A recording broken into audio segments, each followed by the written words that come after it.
PSC में police को चकमा देकर फरार हुआ शातिर चोर नाले से 2 घंटे की मशक्कत के बाद गिरफ्तार हुआ। लहरियासराय थाना क्षेत्र में चोरी के ऑटो को काटकर उसके पुर्जे बेचने वाले गिरोह के एक शातिर सदस्य ने मंगलवार की दोपहर बहादुरपुर पीएससी में मेडिकल जांच के दौरान पुलिस को चकमा देकर फरार होने की कोशिश की। हालांकि करीब 2 घंटे की मशक्कत के बाद पुलिस ने उसे मनरेगा भवन के पास स्थित बड़े नाले से पकड़ लिया।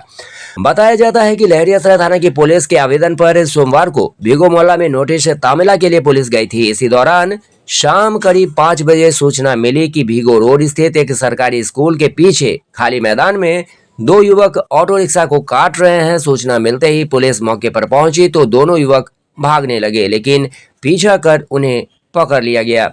मंगलवार को अनुसंधानकर्ता दरोगा अशोक कुमार 4 पुलिस कर्मियों के साथ दोनों आरोपियों को मेडिकल जांच के लिए बहादुरपुर पीएससी ले गए थे। इसी दौरान आरोपी पुलिस को चकमा देकर फरार हो गया और मनरेगा भवन के नाले में छिप गया।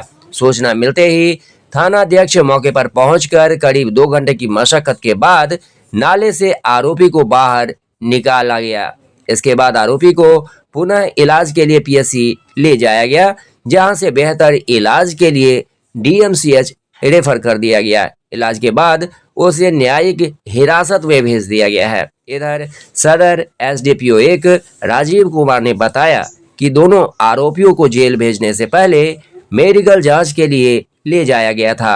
लहरियासराय थाना अंतर्गत एक टेम्पू को चोरी करने वाला व्यक्ति जो पकड़े गए थे, उनको जांच के लिए पीएससी बहादुरपुर ले जाया जा रहा था। उसी में वो पीएससी के पास से हाथ छुड़ा के भागने की कोशिश किया।